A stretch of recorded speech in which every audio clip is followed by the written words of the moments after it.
1 year old. Ngayon talaga ang birthday. And salamat sa Panginoon, kahapon gididikit po natin. Okay, kasama yung kanilang, kasama ang parents niya, of course, yung kanilang mga ninong at ninang. And salamat po sa privilege na ka-share tayo ng gospel sa kanila. Amen. Praise the Lord. Okay, 2 John. Okay, sa ating mga Bible, I hope excited pa rin tayo. Amen? Ang yung atmosphere po ng Thanksgiving, mga kapatid, sana po always every Sunday. No, hindi lang nung last Sunday, tapos nag-subside na, kaya wala na. Dapat excited pa rin tayo. Kasi Sunday is the Lord's Day. Okay, 1 John.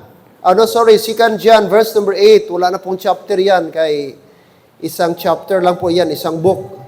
2 John, verse 8. 2 John, book of John. 2 John, verse number 8. Verse 8 po. Okay, basahin natin verse 8. All together, go. Look to yourselves that we lose not those things which we have wrought, but that we receive a full reward. So instruction po ito sa atin na huwag tayong tumingin sa iba, sa halip sino ating tingnan? Look to yourselves, ang sarili mo. Huwag kang tumingin sa iba. Look to yourselves. Bakit po? That we lose those things, that we lose not, hindi mawala, those things which we have brought, yung mga bagay na ating pinagpagalan. So may mga bagay palang mawala sa atin pag di tayo maingat. But that we receive a full reward. Before we go on, let's pray. Lord, we thank you this morning. We thank you sa privilege na kami po'y ginising ninyo muli sa umagang ito upang kayo ay aming bigyan ng oras, ikaw ay aming sambahin, ikaw aming luwalhatiin, ikaw ay aming itaas, Panginoon. Salamat po sa buong linggo, patuloy ka nag-ingat, nagbantay, nagabay sa bawat isa po sa amin. And Lord, wala kaming dahilan na hindi magpasalamat ngayon sapagkat napakabuti niyo po sa aming buhay. And this time, Lord, tanggapin niyo po ang aming mga papasalamat, our praises and thanksgiving to you. Especially, Father, for the recent success of our Thanksgiving Sunday, last Sunday. Thank you sa spiritual blessing, mga challenge, Lord, aming natanggap, mga areas na dapat naming pasalamatan, our Savior, the Holy Spirit of God, the sanctuary, na ito, Panginoon, ang mga bagay na dapat naming pasalamatan, especially, Lord, our great salvation. Today, as we go on, be with us, i-challenge nyo kami, Lord, at busugin nyo kami ng inyong mga salita, na lalabas kami mamaya, dala, Lord, ang kagalakan, at Lord, dala po namin ang inyong hamon. Maraming salamat, and all these things I ask and pray in Jesus' name. Amen and amen. Be seated, mga kapatid. Alright, chasing the wrong things can make you lose a good thing. Chasing the wrong things can make you lose a good thing. Yung hinahabol mo ang maling mga bagay, na mga kapatid, to the point, maniglik mo ang pinakamagandang bagay. Kaya careful tayo sa mga bagay na ating hinahanap, mga bagay na ating gina-chase, ating hinahabol. No? Baka ang ating hinahabol, mali pala. Hindi pala lasting, hindi pala nakapagbigay lugod sa Panginoon. Mga bagay pala na temporary lang. At na-neglect natin yung pinaka-importanting bagay. Mga kapatid, chasing the wrong things can make you lose good thing. Kaya sabi ng Bible, look to yourselves. Tingnan mo yung sarili mo. Masdan mo yung sarili mo, hindi yung iba. Madalas sa atin, madali tayong madala sa ibang tao, magtumingin sa ibang tao. Pero ang Biblia, ang salita ng Diyos, mga kapatid, maliwanag na sa halip tumingin tayo sa iba, ang dapat nating tingnan ang ating mga sarili. Amen po ba? That we lose not those things we have wrought, mga kapatid. Now, losing things is often painted with negative connotation. Yung pagkawala ng mga bagay, mga kapatid, may negative effect po yun. As humans, we tend to hold onto things in all areas of our lives. Our jobs, our relationships, friendships, and even our control over situations. As much as possible, gusto natin manatili ito, ating trabaho, relationship, ating friendship, at marami pang iba. But I will tell you this morning, members, Christians, sometimes we are losing our direction in life. Sometimes we are losing to get in touch with others. Sometimes we lose control of ourselves. And sometimes we lose control over things. In the spiritual realm, two realities are to be considered. Yes, may mga bagay na di natin hawak, mga kapatid, pwedeng mawala sa atin. But there are two things only this morning na gusto ko pong ma-realize natin. Two things lang. Number one, some things we cannot lose. Amen? Mga bagay na hindi pwedeng mawala. And I like this, mga kapatid. Number one, what is that? Our salvation from God will never lose. Amen. John chapter 6, verse 39, John 6:39, and this is the Father's will, which hath sent me, that all of which hath given me, I should lose nothing, but that should raise it up again at the last day. Now notice the word. Jesus Christ said, that all of which hath given me, I should not lose nothing, but should it raise up again at the last day. Another famous verse. Are you still listening? John chapter 10, verse 28. John 10:28. And I give what? And I give unto them eternal life, and they shall never, notice the word, never perish. Hindi po yan apelido. Amen. Baka apelido yung pagkaintindi niyo. Perish means damnation, ma-destruct. These shall never perish, neither shall any man pluck them out of my hand. Verse 29, my Father, which gave them me, is greater than all. Are you following? Is greater than all. Notice the word, greater than all. And no man is able to pluck them out of my Father's hand. That speaks about our security. That in the hand of God, we are secured. Our salvation is secured. Amen. Money will perish. Car will perish. Home will perish. Career will perish. Relationship will perish. But praise the Lord, our salvation, if you are saved, will never perish. When Christ said, and I give unto them eternal life, and they shall never perish. That means never perish. That means our salvation is forever. Amen. Are you glad that our salvation is forever? Our salvation is eternal. Are you saved today? Are you saved next year? Are you still saved 2030? Yes, because salvation is forever. Nagtataka ako sa mga simbahan na hindi naniniwala ng eternal security. But my Bible is very clear that when God, Jesus Christ, told me, I have eternal life, that means eternal life. That means never ending. That means forever. And I'm glad that I have eternal life because of the Lord Jesus Christ. He was the one who holds my salvation. I'm not the one. Jesus Christ gave that salvation to me, and I will never maintain my salvation. Sino sa atin dito naka-try magbigay ng regalo? Ano ba? Kasal man, birthday man. Siguro yung iba nakabigay ng regalo. Nag-try ka ba? Mayroon ka binigyan ba ng regalo tapos binawi mo? Di ba pangit?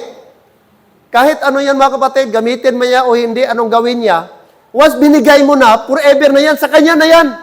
Wala ka nang pakialam kasi binigay mo na. Oo. Kung ang tao, pangit sa atin, magbigay, bawiin, ano pang Panginoon? Are you with me? That is our salvation. Our salvation will never be lost. Hindi na po mawawala mga kapatid. Yun ang sabi ng Bible, maliwanag po. Sinabi ng Bible, Amen. Alright, parang hindi kayo agree. Okay? We are forever secured. In this world, mga kapatid, walang security. Hindi natin alam next year kung sino naman ang mayor natin. Sino naman ang governor natin. Next 2028, di natin sino naman ang presidente natin. Okay? Ang Amerika ngayon, may bago na pong presidente for the second time. Donald Trump, di natin alam, January, mag-assume na po siya na president. At sabi niya, lahat ng mga undocumented na mga immigrant sa US, ipa-deport niya, palayasin niya. Kaya nanginginig na yung mga undocumented ngayon. Yung walang mga proper na documents sa States ngayon. Kaya talagang lilinisin niya ang Amerika. Di natin alam. But thank God, mga kapatid, our salvation is secured. Our salvation is secured because Jesus Christ is said, our salvation, mga kapatid, is in the hand of our Lord Jesus Christ. Verse number 29, my Father, which gave them me, is greater than all. Greater than all. And no man is able to pluck them out of my Father's hand. What a blessing. What a blessing, mga kapatid, that our salvation is, Brad, we cannot lose our salvation because our salvation is eternal. Amen? Okay, some things we cannot lose. Our salvation from God. Number 2, letter B, our standing with God. Our standing with God. Okay, Ephesians chapter 2, verse number 5. According to Ephesians chapter number 2, it says here, verse number 2. Okay? Ephesians chapter 2. Even when we were dead in sins, Paul says, even when we were dead in sins before, we are dead in sins. We are dead in trespasses, chapter 2, verse number 1. But Paul says, hath quickened us together with Christ. But praise God, because of His mercy, because of His love, He quickened us. Quickened us together with Christ by grace. Ye are what? Ye are saved. Ye are saved. What else, mga kapatid? And then, ano pang sinabi niya? Verse number 6. Verse number 6. Verse number 6, Ephesians chapter 2, verse 6. And hath raised up us together, and made us what? Sit together in heavenly places in Christ Jesus. Verse number 7, that in the ages to come, He might show the exceeding riches of His grace in His kindness toward us through Christ Jesus. Nakita niyo comparison, mga kapatid? Who are we before? We are dead in trespasses and sins. We are dead spiritually. But praise the Lord, God raised up, God raised up, God raised up, and seated with Christ.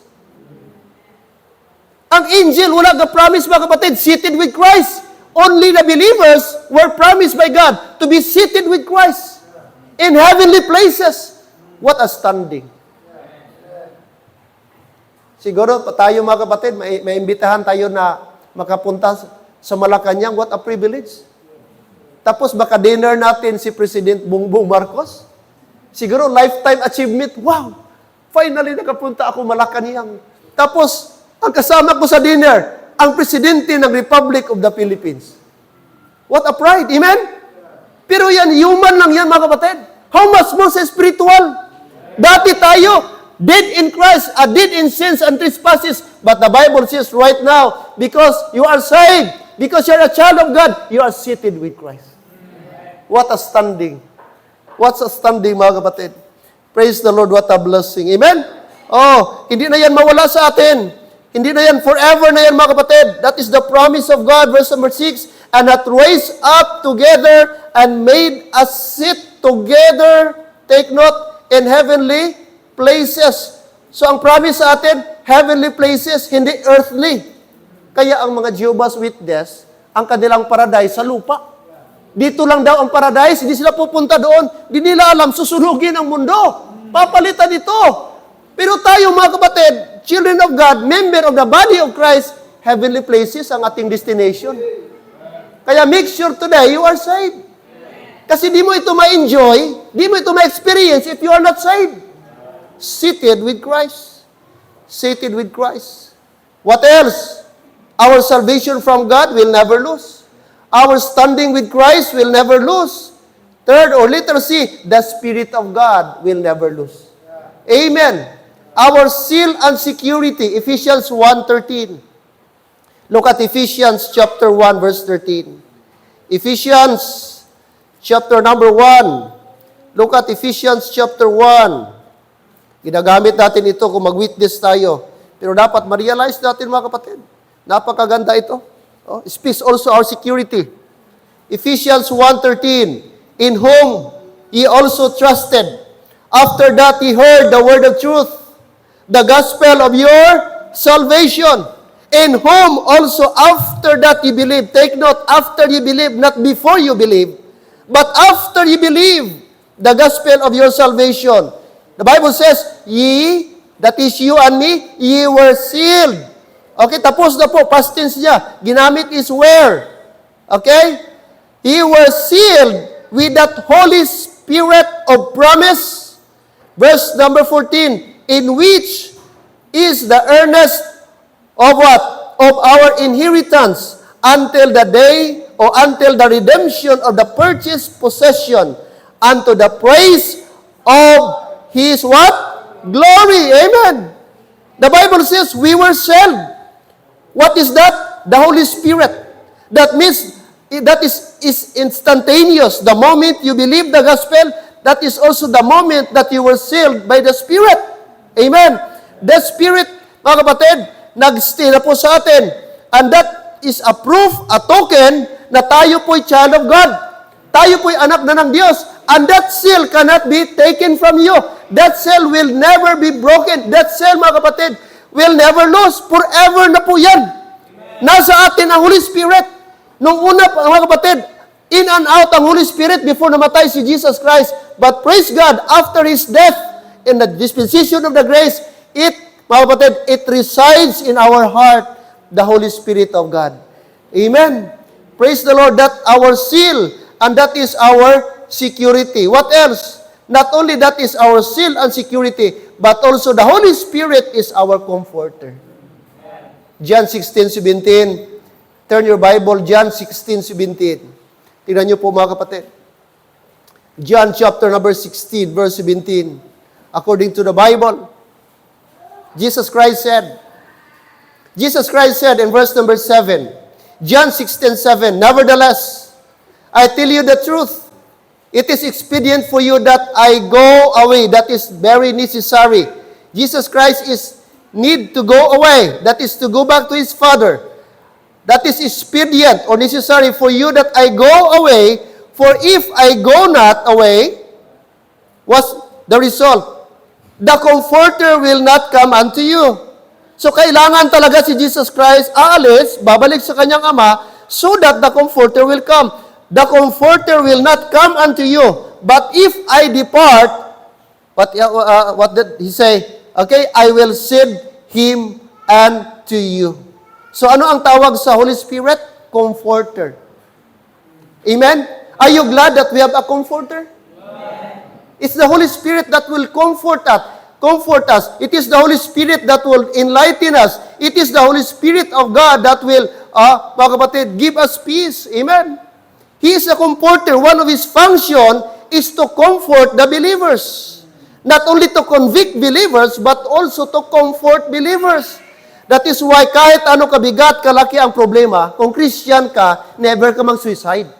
Kasi may Holy Spirit ka. May Holy Spirit mag-convict sa'yo. May Holy Spirit na kakausap sa'yo.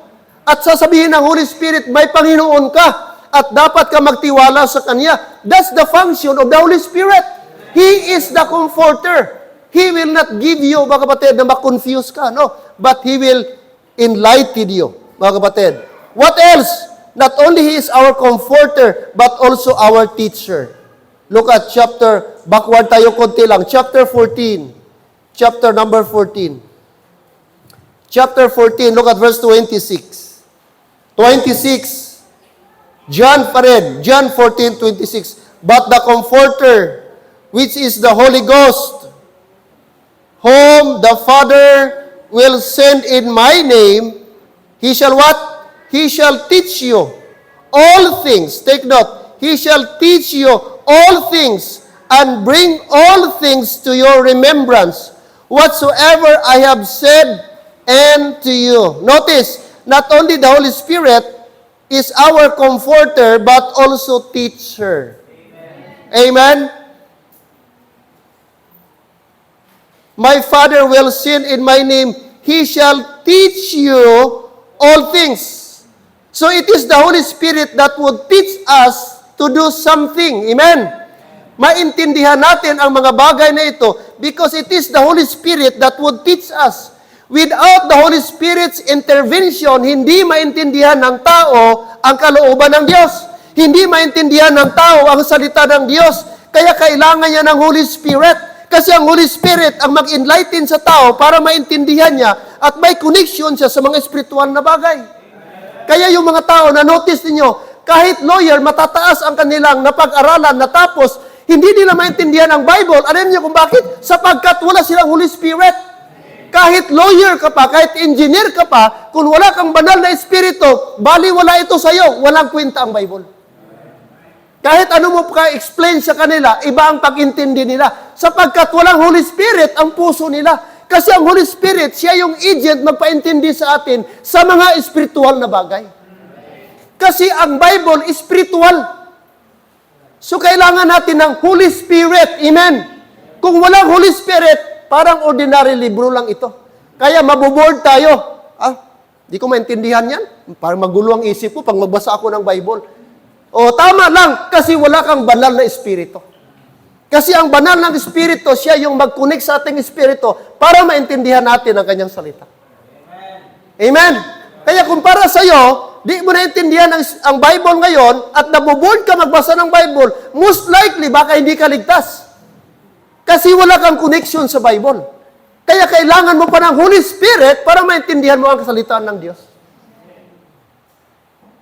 He shall teach you, all things.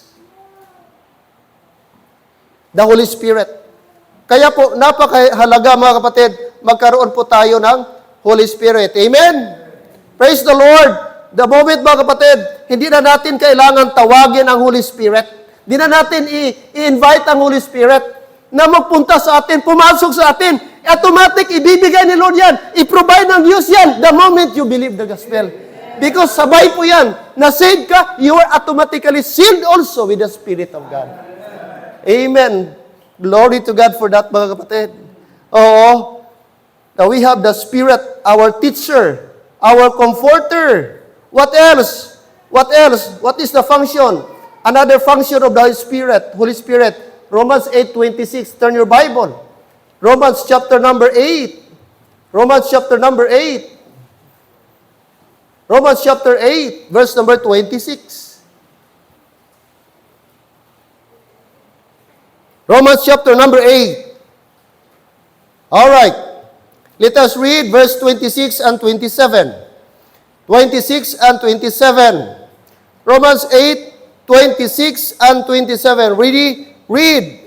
Likewise, the Spirit also helpeth our infirmities. For we know not what we should pray for as we ought, but the Spirit itself maketh intercession for us with groanings which cannot be uttered.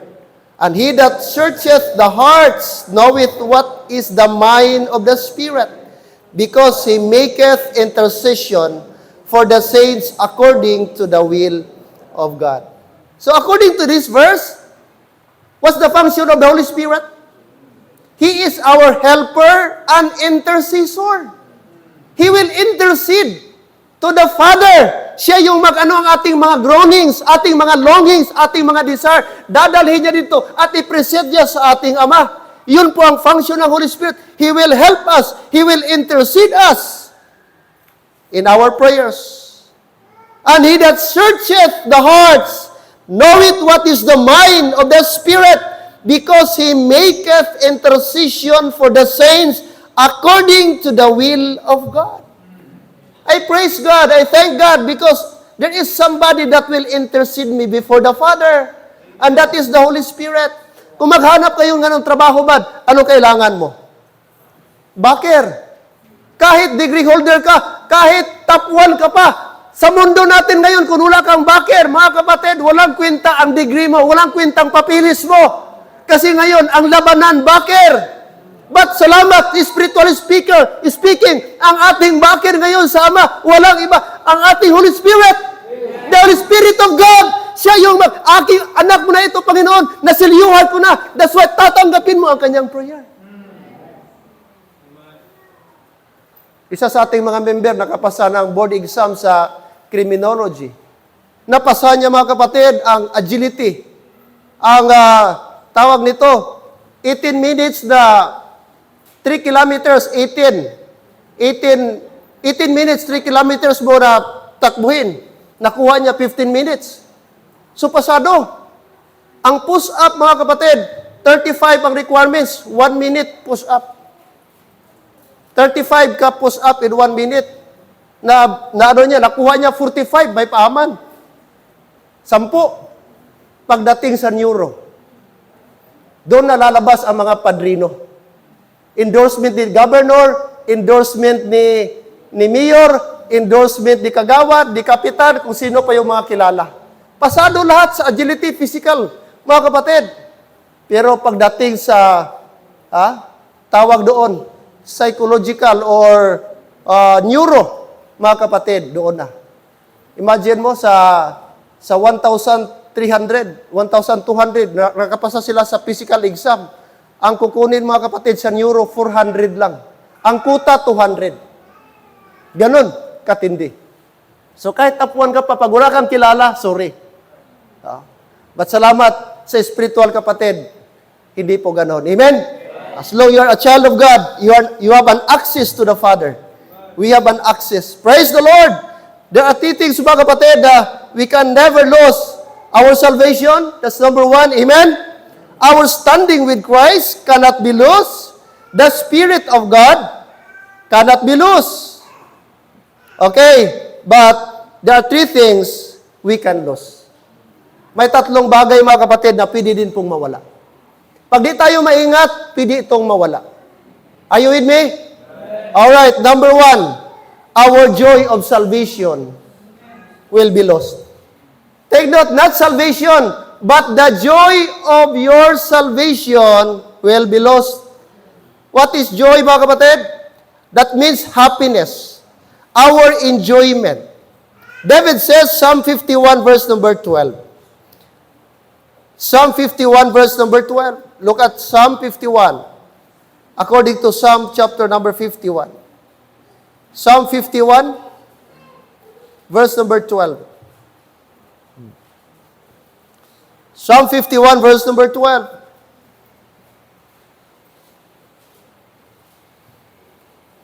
Verse 12, restore unto me the joy of thy salvation. David says, and uphold me with thy free spirit. David never say, restore unto me my salvation. But no, he said, restore unto me the joy of my salvation, of thy salvation. This is the occasion, I was listening, this is the moment, the occasion, when David commit adultery with Bathsheba. Ito yung moment, mga kapatid. Tapos nung nagsisi siya, nagrepent siya, nag-change siya ng mind, at ito yung prayer niya sa Panginoon. In verse number 12, restore unto me the joy of thy salvation. Mga kapatid, possible, saved ka, pero wala kang joy. At mangyayari na hindi mo ma-enjoy ang salvation mo the moment na tayo po ay mamuhay sa kasalanan. Are you with me? Pwede ka saved, pwede ka Christian, pwede kang pupunta sa langit one day, pero hindi mo ma-enjoy ang Christian life mo sa mundo sapagkat, mga kapatid, hindi ka namumuhay ayon sa kalooban ng Diyos. That means, meron kang kasalanang inaalagaan sa sarili mo. At ang tao na namuhay sa kasalanan, ang tao na may kasalanang itinatago sa kanyang sarili, mga kapatid, ay ni kailanman hindi niya ma-enjoy, ma-experience ang real joy sa kanyang Christian life.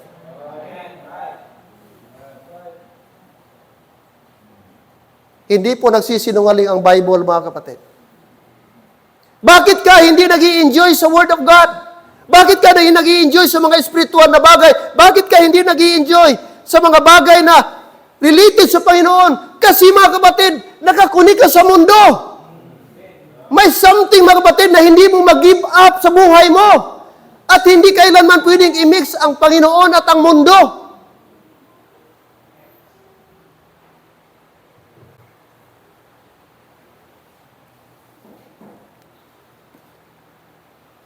Di ako magbasa ng Bible, boring. Punta ako ng simbahan, boring, di ako magpunta. Mas mag-enjoy pa doon. O sige, kung para sa iyo, pagbasa ng Bible, pag ang kanta dito sa church, boring. O sige, punta ka ng impyerno. Walang boring doon. Gusto ka ng enjoyment, nandun sa impyerno. Walang nabubor doon. Day and night, ang mga tao, nagasigaw sila, Panginoon, alisin niyo kami. Lord, one more time. Lord, one more chance. Please, maawa ka. Walang boring sa impyerno. Doon ang real.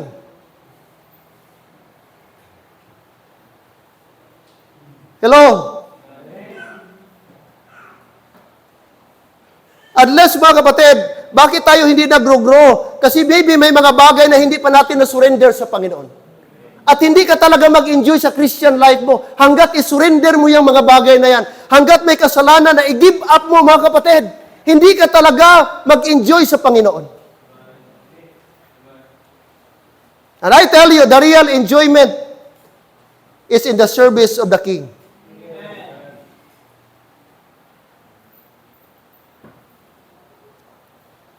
Na Christian ako, mga kapatid.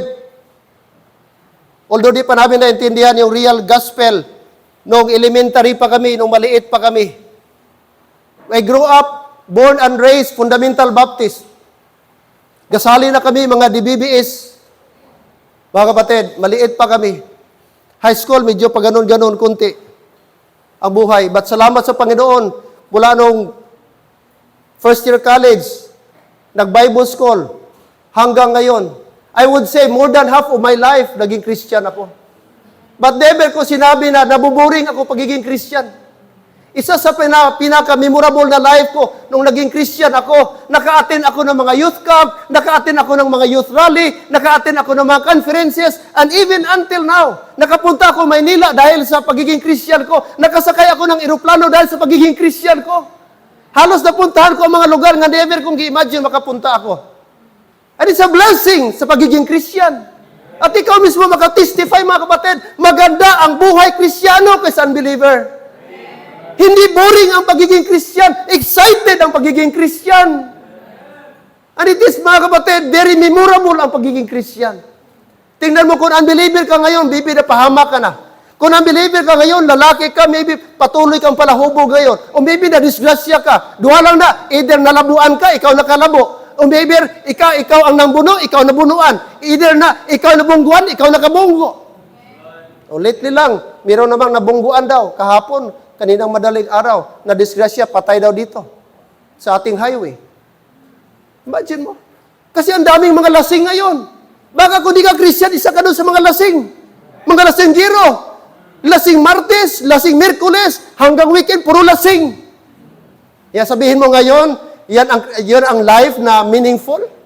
Puno sa bisyo. Don't you know, ang taong puno sa bisyo, mabigat? Don't you know, ang taong namuhay sa kasalanan, mabigat ang buhay?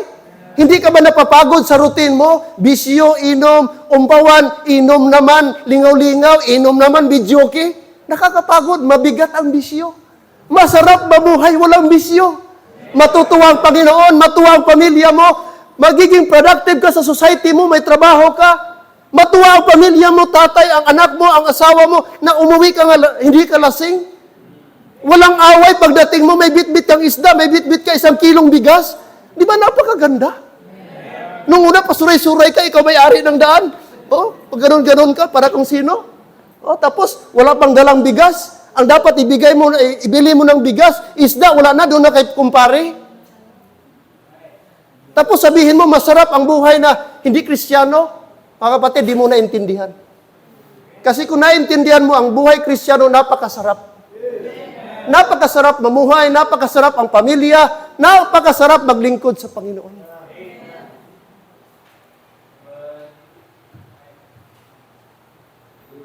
The joy of my salvation.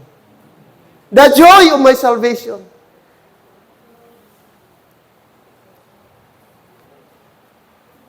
Si Glenn, 5 years old, he will turn 6 next year, God willing. Lumaki na siya dito sa church. I thank the Lord. Imagine mo, ang routine niya, Sunday morning, Friday dito na, Saturday, Wednesday, ganun ang routine niya. Kaya pasalamat siya. Every time, before kami mag-alis, Clint, you pray. Lord, thank you for this day. We will go to church for prayer meeting. Please give wisdom to Daddy and strength to Mommy to play the piano. Kahit Sunday, prayer meeting yapon. Akala niya every time magpunta ng church, prayer meeting. Sabi ko, no, it's Sunday today. No, Daddy, prayer meeting. Oh.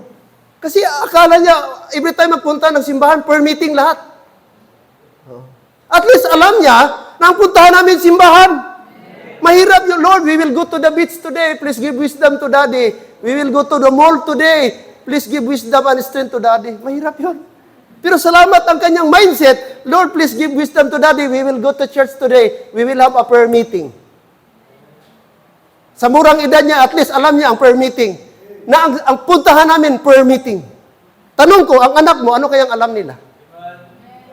Amen? Masabi kaya nila, Lord, we will go to prayer meeting? O, Lord, we will go to City Hall because there is a big gift door. Big,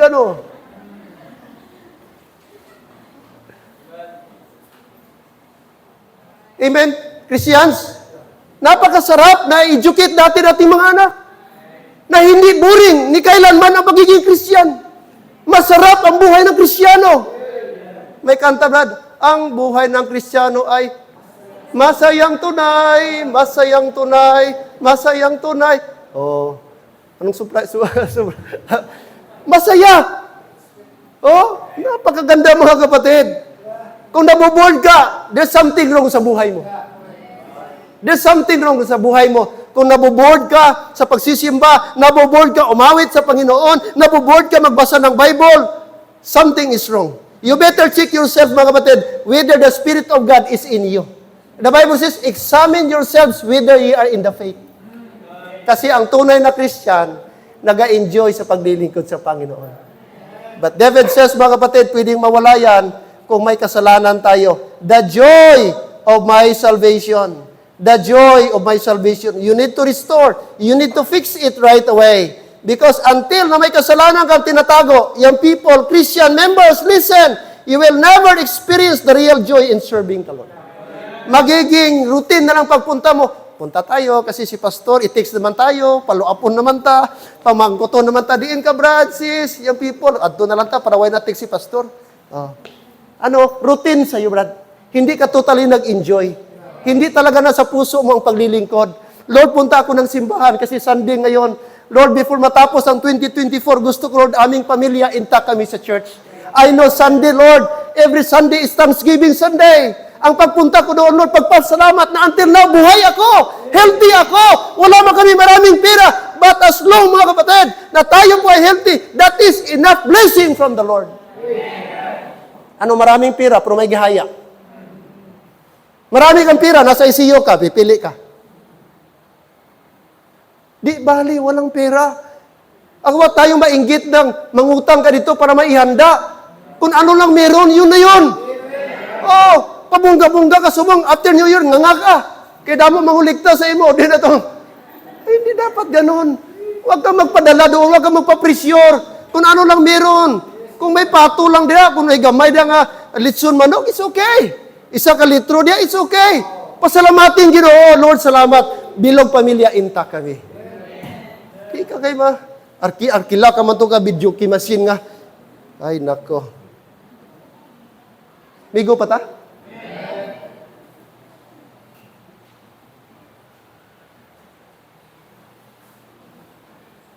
Our joy of salvation, pwedeng mawala, Brad. Salvation will never lose. But the joy, pwede. Like David. He said, restore unto me the joy of salvation. Ga-enjoy po ba tayo? I-check mo yung sarili mo. Bakit ka andito ngayong umaga? Sino nagtulak sa'yo? Si Papa, Pastor, gitulak. Yabi ko kay. Dugay, abi ko magbugtaw, te. Ay, tamay mo eh. Another thing, letter B. Kanina, mga kapatid, mga bagay na hindi mawala. Our salvation, our standing, the Spirit of God. Ngayon, tatlo din po ang mawala. Number 1, our joy of salvation. Number 2, our Christian testimony. Our Christian testimony. What is testimony? Evidence. Our witness. Our demonstration. Yan ang ibig sabihin ng testimony. Na yung mga bagay na yan pwedeng mawala sa atin. 2 Corinthians chapter number 3. Look at verse number 1. 2 Corinthians. All right. 2 Corinthians. 2 Corinthians chapter number 3. Chapter number 3. Chapter 3 verse number 2. 2 Corinthians chapter 3 verse 2. 2 and 3. Ready? Read. Ye are our epistle, written in our hearts, known and read of all men. Verse 3. For as much as ye are manifestly declared to be the epistle of Christ, ministered by us, written not with ink, but with the Spirit of the living God, not at tables of stone, but in fleshly tables of the heart. Sinong sinabihan ni Paul? Corinthian believers, na sila daw, Brad, mga written epistle, mga living epistle. Epistle means letter, known and read of all men. So ang ating testimony ay katulad ng written epistle, Brad, na binabasa ng mga tao. Meron akong narinig, ang ating testimony, ating buhay, Brad, para tayong libro. Na tayo po tinitingnan, binabasa ng mga tao araw-araw. Kung anong klase po tayo. Amen? Now take note, wearing long dress will not make you a Christian. Bringing Bible with you every Sunday will not make you a Christian. Singing Christian song will not make you a Christian. Because Christianity is relationship, not outward. Amen? O sasabihin ngayon, nagsisimba, ang haba ng damit, puro ang baba naman pag galing simbahan, daw di makaya ba? Grabe ang baba sina. Pero daw magsimba, perti ka laba bayo. Ate, balda eh. Christian ka lang taon kung Domingo. Pero kumusta ang Lunes? Kumusta ang Martes? Hello? Christian, kumusta ka? Kumusta ang imo pagbinatasan? Kumusta ang imo pagginawi? Kumusta ang aton baba? Simba-simba, bit-bit Bible, pero perte pa chismoso. Pamaritison, grabe. Dan na testimony sina. Kristohanon ka. Balanila gasimba ka, pero ikaw pag-una-una dito sa video kimasin. Ang puso ko'y nagdurugo. Pambihira. Ikaw mahuya. Domingo, kakanta-kanta ka Christian song. Tapos, ibang na adlaw, grabe ka pa kupton ka mikropono. Sa video kiyan, nalos di ka pa magpapuli. Kay, akid ka pa kung buslan ka. Tiyan mo man ang Christianity. December ka ron.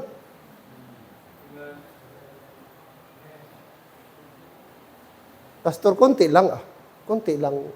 Pangpatunaw. Kasi litson kasi yung kinain ni Pastor ba. So, at least kailangan natin ng konting pangpatunaw na alcohol. Bakit ka nagkain tapos tunawin? Anong klaseng isip yan? Kumain para tunawin.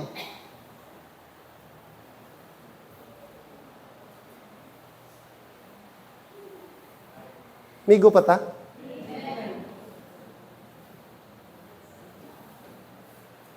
Members, dahan-dahan. Wala na bang PhilHealth next year? Delikado kayo. Sige kayo kain mga parties ngayon. Wala kayong control na. Di ba kumpiyansa? Wala nang PhilHealth. No? Wala na. Cancel ng PhilHealth. No.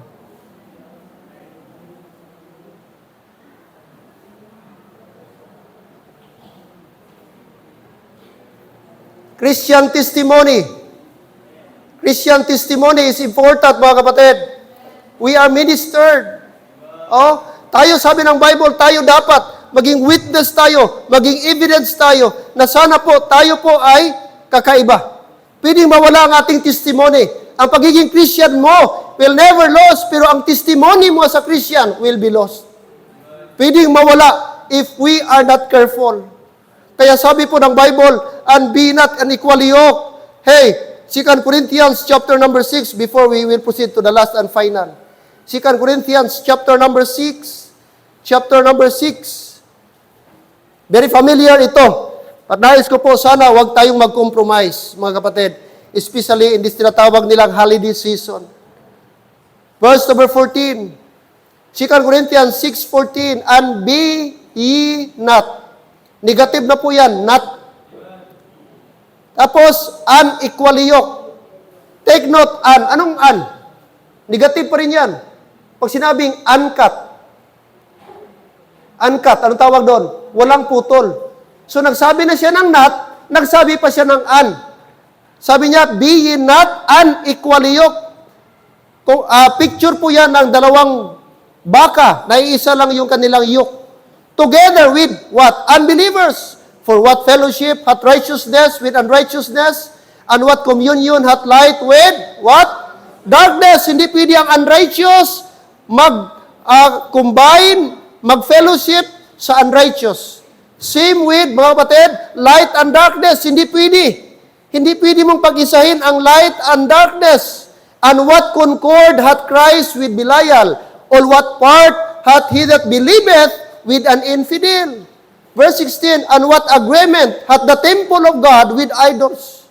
For ye are the temple of the living God. If you are saved, your body is the temple of the living God. Hath God said, I will dwell in them. Doon guys, stay si Lord sa temple na malinis. I will dwell in them and walk in them, and I will be their God, and they shall be my people. Verse 17, wherefore, ito po yung command ng Diyos sa lahat ng mga saved. Are you saved? Alright. Are you children of light? Amen. Verse 17, this is for us. Wherefore, come out from among them, and be ye separate, saith the Lord, and touch not the unclean thing, and I will receive you, and I will be the Father unto you, and ye shall be my sons and daughters, saith the Lord Almighty. Wine is unclean thing. Bijuki machine is unclean thing. Hello? Touch not, the Bible says. Dapat marunong tayo mga kapatid mag-stand. Huwag tayong magpadala sa mundo ngayon na actually hindi po, mga kapatid, si Jesus Christ ang na-lift up sa Christmas. Ngayon, festivities. Ngayon, mga okasyon, mga event, yun ang nataas. Meron ba dito na, before tayo mag-videoke, mag-Bible study muna tayo? Meron ba? Wala. Puro personal, mga kapatid, ang tao ngayon. Hindi si Jesus Christ. That's why, church, I hope and pray, we need to stand. We need to separate. Amen? We need to separate. Huwag na tayo doon sa mundo. Galing na tayo dyan. That would be enough. I hope and pray na ma-maintain po natin ang ating pong testimony. Please, whether young people, nanay, tatay, sa anuman, even sa business world, corporate world, dapat huwag tayo magpa-influence sa mundo. Tayo po ang mag-influence sa mundo. Hello? Our testimony. Okay. Third, 4 lang po ito. Things that we can lose. Our joy of salvation. Number 2, our Christian testimony. Fourth, our Christian influence. Our Christian influence. What is that? What is influence? Influence means our character, our attractiveness, our personality, our honor, our respect, our admiration, our esteem, our prestige, our reputation. That means influence. Posible daw mawala yan pag hindi po tayo maingat, mga kapatid. Hello, amen? This is quite similar sa testimony natin. Matthew chapter 5 verse 13. Matthew 5:13. Diyan pa tayo. Isa na lang and I'm done, mga kapatid. Matthew 5:13. Matthew 5:13.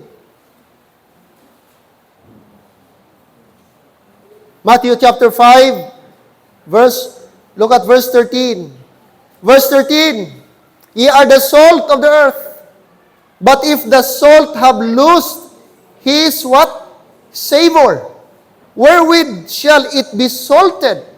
It is good for nothing, but to be cast out and to be trodden underfoot of men. Underfoot of men. Sabi ng Bible, i-compare ang Christian, ye are the salt of the earth. Ang mga followers ni Jesus Christ, tinawag sila ng mga salt of the earth. Asin sa lupa, asin sa mundo. But if the salt have lost its savor, subalit, paano ko ng asin mawala ng alat? Saan na ang kanyang alat? Wherewith shall it be salted? It is thenceforth good. Mainam pa sa kanya, good for nothing. Wala na siyang kwenta. But to be cast out, itapon, and to be trodden, at tapak-tapakan sa mga paapo ng tao, and to be trodden under foot of men. Now, parang imposible, no? Asin, mawala ng alat. Pwede ba yan? Asin, mawala ng alat? Siyempre, pag asin, maalat talaga yan. Ang context po nito, sa Israel, wala po silang powder katulad sa atin, na powder na asin. Sa ancient time, kukuha sila sa Dead Sea. Yung Dead Sea, napakaalat po yan, 7 times ang alat compare sa ating dagat dito. Kaya nga until now, ang tao pag magligo ka doon sa Dead Sea, galutang. Sa tindi po ng alat niya. Yung buoyancy, hindi po nalulunod ang tao doon. Kasi 7 times saltier sa ating dagat asin. So ang ginagawa ng mga tao, kumukuha lang sila ng bato doon sa Dead Sea. Bato. Tapos tatalian nila. Every time magluto sila, lublob lang. Ganon. Tilawan, ako lang pakunti. Oh. Tapos ibitay nila doon. Pag magluto naman, ganon lang, bato, hindi yung sa atin powder. So every time magluto, years and years and years. Pero mga 10 years bago makuha ang alat. So time will come, yung bato mawalan, maubos yung alat niya. So ang ginagawa nila, pag wala ng alat, itapon sa labas, gawin nilang pathway. Kaya yung sabi ng Bible, pag nawala na ng alat ang asin, ano pang saysay? Mabuti itapon, tapos tapak-tapakan ng mga tao, kaya ginagawa nilang pathway sa bahay nila. Gipile nila yung mga bato na wala ng alat. At sabi ng Bible, yun ang mangyayari sa Christian kapag mawalan tayo ng testimony. Pag wala na ang ating influence, wala tayong kwenta, katulad na lang tayo sa bato na wala ng alat, ilagay na lang tapak-tapakan ng mga tao. Kasi wala na tayong reputation. We lose the influence of the world. Kaya napaka-importante ang ating influence. Dapat ang Christian attractive. Amen? Attractive. Ito kakaiba itong mga taong ito. Anong meron sa kanila? Parang okay lang sila. Kahit walang beer, ga-enjoy lagi sila sa reunion. Kahit walang videoke machine, masaya lagi sila. Kahit guitar lang katapat, sungbok, okay na sila. Para na rin mga lasing magkanta.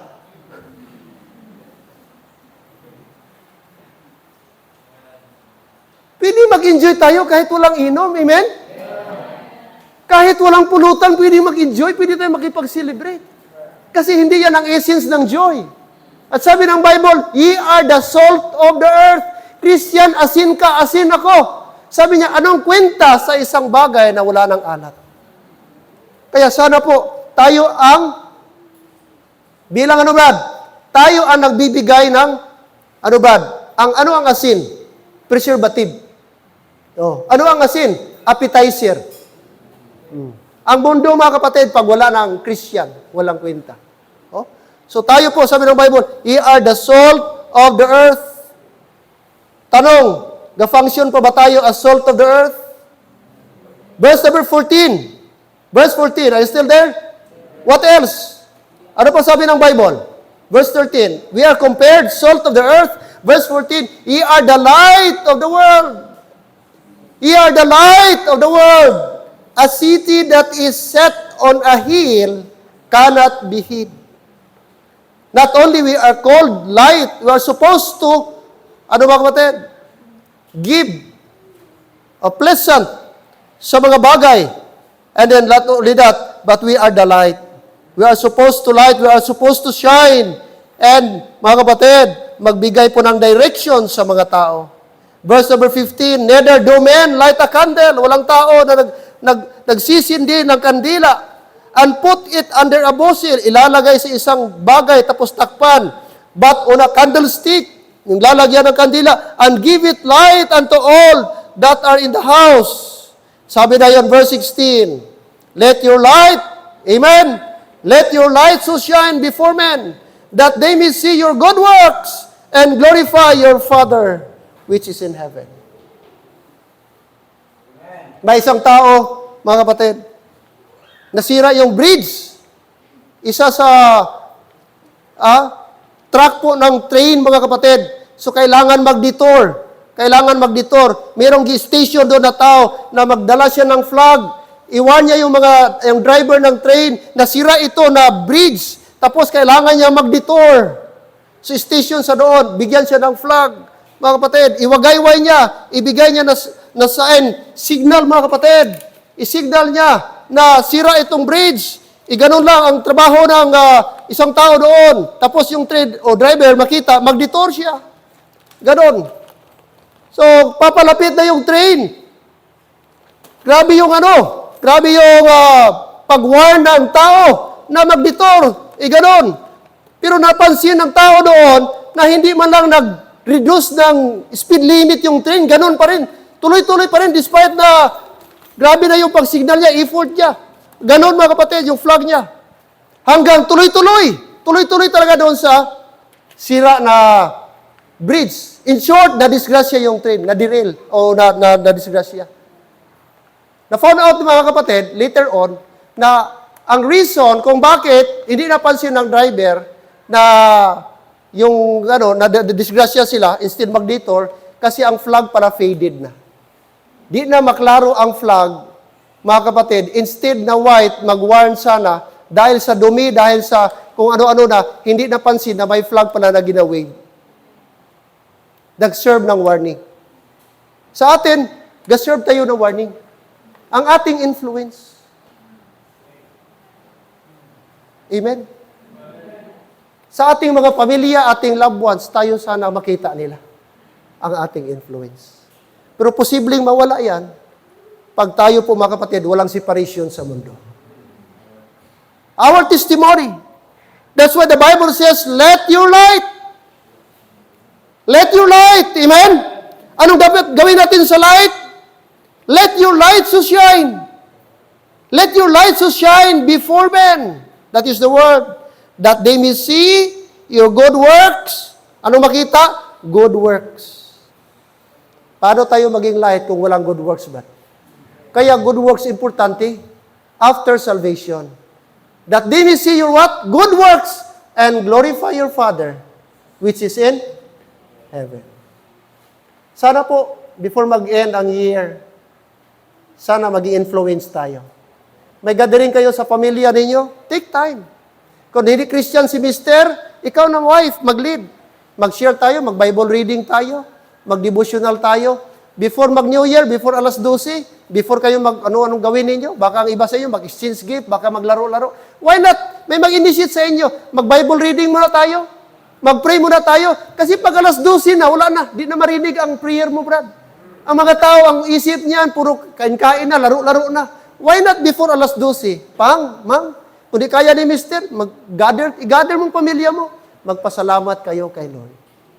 Lord, salamat another year. Aming kakarapin. Salamat sa buong linggo, gi-preserve mo kami. Salamat, Lord, sa mga blessing throughout the year from January 1 until ngayon, December 31. Maraming salamat, Panginoon. Gisustain mo kami. Salamat, Lord, another year na survive naman namin. Lord, coming naman, another challenge, sana bigyan nyo kami strength as we face another year. Let your light so shine before me. Amen?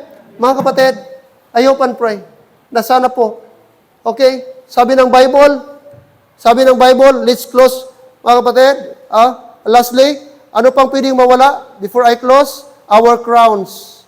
Our crowns. Not only our influence, our Christian influence, but also our crowns. Revelation 3:11. Revelation chapter number 3. Revelation chapter number 3. Look at verse 11, and I close with this. Chapter number 3, verse 11. Revelation 3:11. All together read. Ready, go. Behold, I come quickly. Hold that fast which thou hast, that no man take thy crown. Panghawakan mo na walang kukuha sa reward mo. May crown gi-prepare si Lord sa mga Christian. There is 5 crowns. 5 types of crowns. Crown of rejoicing, crown of righteousness, the incorruptible crown, ano pa? Crown of life, and para sa pastor, panglima brad, the crown of glory. Mga kapatid, there are several crowns gi-prepare ang Panginoon sa atin. Will there be any stars in my crown? Anong sabat sa pihak? No, not one, no, not one. Pambihira. Sana sa 5 brad, kahit isa man lang. Pero yung crown na ibibigay ni Lord sa atin, i-offer natin yan someday. I-offering natin yan. Thou art worthy, thou art worthy, thou art worthy, O Lord, to receive glory, honor, and power, for thou art worthy, O Lord. Amen? Anong i-offer mo, Lord? Kisa offering time, kung ka crown. Di ba nakaranas ka? Yung offering time, pero, minsan, wala ka gid makuot, ba? Bulsa, may pitaka ka man, pero may man unod. Kung pwede tanay, ang pitaka, pwede pa lang i-offering, pero di man pwede. No? Gusto mag-offering, andyan na yung offering bag, pero may ka mo-offering, iba yung feeling, di ba? Ngayon, sa offering time sa Panginoon, wala naman kwarta dito ng offering. Wala naman yung mga prutas natin i-offer. Ang ating i-offer doon sa langit, ang ating crown. Tanong, anong i-offer mo sa offering time? Kaya diri sa kalibutan, ligoy ka man. Wala ka man matinumanon sa Ginoo. And therefore, sa rewarding time, sa judgment seat of Christ, wala ka natanggap. No? Kaya mga kapatid, sana po, by the grace of God, huwag nating i-lose ang crown. Kaya mag-faithful tayo. Why? Because God is a God of rewards. No? I-reward niya po tayo. This morning, 2 things lang. Things that we cannot lose. Praise the Lord. Our salvation, our standing with Christ, the Comforter, the Holy Spirit. But there are things na mawala din sa atin. The joy of our salvation. Our Christian testimony, our Christian influence, and our crown. Our crown. Every head bow, every eye closed. Tayo-tayong lahat, Panginoon Diyos, salamat po sa exhortation today. Salamat sa warning. Salamat, Panginoon, sa reminders. Na, Panginoon, salamat. What a blessing to know that we have, Lord, things that never lose. Our salvation is forever. Because of the Lord Jesus Christ. We are sealed by the power of the Holy Spirit. And thank you, Father God, our Comforter, the Holy Spirit, our intercessor, our helper in time of need. However, Lord, there are things also na posibleng mawala sa amin. And that is, Lord, that is our Christian testimony and influence. Father God, it's my prayer today. I know we are surrounded with people. We are in this world full of temptation. Things, Lord, Satan has everything to offer to us. Aming mga young people, Lord, na pwedeng matempt sila, pwede silang madala, kami lahat dito sa mundo, especially, Lord, ngayong Kapaskuhan. But it is my prayer, Father, please help us, give us strength na magtayo, Panginoon, na huwag kaming mag-compromise sa style ng mundo. Huwag kaming mag-compromise sa paraan ng mundo. Huwag kaming makisanib sa mundo, kaparaanan ng mundo. Na, Lord, ang pag-celebrate nila sa birth of Christ is, Lord, revealings, mga party, Panginoon, mga festivities, paglalasing, sad to know kung, Lord, naintindihan nila ang birth of Christ, sana, Lord, hindi paglalasing ang atupagin ng mga tao, kundi magpasalamat, mag-thanksgiving sa inyo. At kami, Panginoon, mag-witness, mag-share sa gospel, that, Lord, the real meaning of the birth of Christ is to give us hope. Though hindi man December 31, Lord, ang birthday ni Christ, but regardless sa kanyang birth date, importante pinanganak siya. And above all, Lord, the blessing ay i-share namin, Panginoon, about His death, na yun ang pinaka-significant. Yun ang pinaka-importante, His death. Kaya kahit po, Lord, pinanganak siya kung He doesn't rose from the dead, it's useless, it's futile, it's pointless, Panginoon. That's why, thank you, Father, na naintindihan namin ang real gospel. And I pray na sana, Lord, in the coming New Year, maging excited pa kami to serve you more, to love you more. And Lord, na sana po, this coming New Year, patuloy mo pa kaming magamit, more useful sa inyong gawain, more excited sa inyong pong gawain. And Lord, we anticipate The coming New Year, Lord, will be a blissful moment, will be a blissful year, a prosperous year, Panginoon, sa aming buhay, na napakabuti niyo po sa amin. Sana ibayuhin po namin aming paglilingkod sa coming New Year. Ano mang mga failures, lapses, meron kami sa 2024, sana Lord, babago na namin sa 2025. Sana sa 2025, patuloy mo kami, Panginoon, palakasin pa. At sana sa 2025, kami, Panginoon Diyos, may panibagong outcome, may panibagong perspective in life, na Lord, it's more a blessing, it's more privilege na makapag-share po sa inyo. Thank you, Lord. Thank you, Father, for the success of our Thanksgiving Sunday, last Sunday. Thank you for all the members who supported and cooperate during the event. And all glory and thanksgiving to you, Lord. Ang credit nasa inyo. Salamat sa lahat na nag-effort sa mga decoration, sa mga token, sa mga preparations, sa food, sa lahat, Panginoon. Thank you also, Brother Jason, as our chairman. Salamat sa kanyang effort, Panginoon, dito po sa aming event. Maraming salamat. And Lord, this Thanksgiving Sunday would not be possible without the cooperation and unity of everyone. Again, Father, thank you. Looking forward, Lord, sa mga darating pa naming event next year, sa aming big event again, aming church anniversary at conference. Sana patuloy kaming pag-isahin niyo po, i-unite niyo aming mga puso. Excited kami na makahost ng aming 22 years, Lord, as a church anniversary.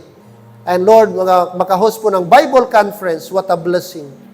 And Lord, continue po na bigyan niyo kami good health, aming mga pamilya, aming mga anak, aming mga apo, lahat-lahat, Panginoon, aming mga negosyo. Lord, i-prosper niyo ang mga walang trabaho, magkaroon ng trabaho. Ang mga bagong pastor namin, sana Lord,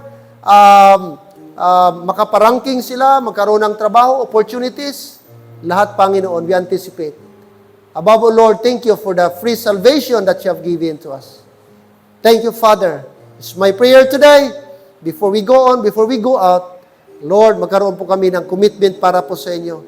That, Lord, aming pong panghawakan, aming sikapin po na hindi mawala sa amin ang mga bagay na aming pinapagalan. Aming pinapaghirapan, Panginoon. As you bow your head and close your eyes, Christians, yes, our salvation will never be forfeited.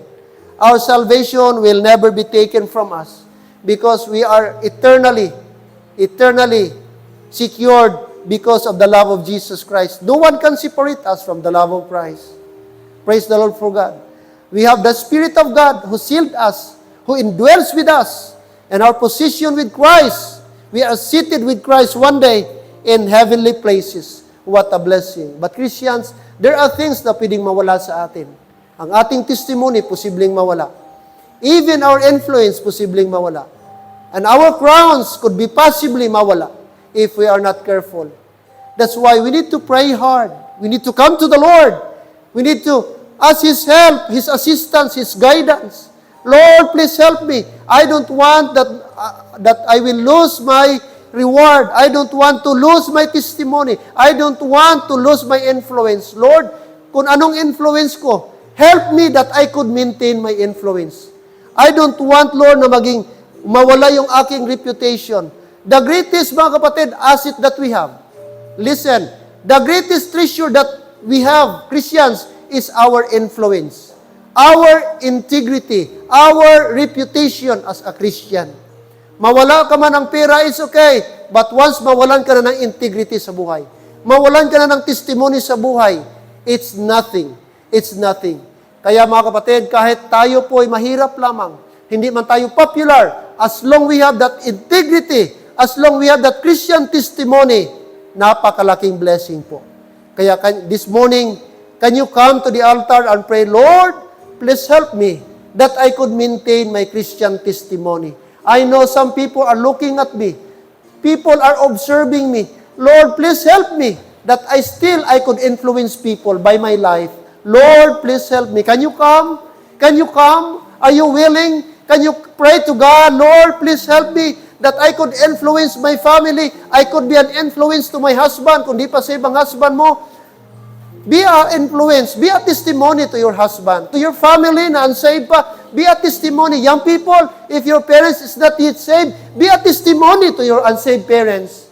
Be a testimony if you're a student to your unsaved classmate, to your unsaved teacher. Why don't you come? I don't care if you're nanay, tatay, but will you wish today to pray to God, Lord, please help me that I could maintain my influence. It could be influential ka sa school mo dahil matalino ka. But without Christian testimony, it's nothing. It could be influential ka dahil may pera ka. But it's useless without Christian testimony. Why don't you come and pray to God? Lord, help me. Amen.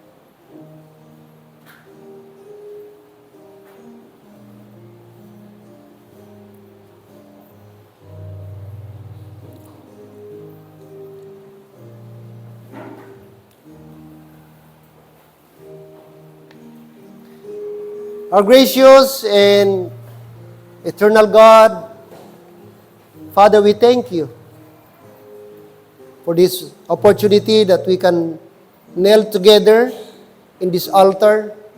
We realize, dear God, that in this altar we can find help. In this altar we can have strength. In this altar we can find assistance. And that therefore, Lord, here we are together with your people. Thank you for them. Thank you for this fellow. Thank you for these members is my prayer.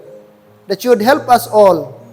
Every person, Lord, that knelt down in this altar, they have a specific request. They have a specific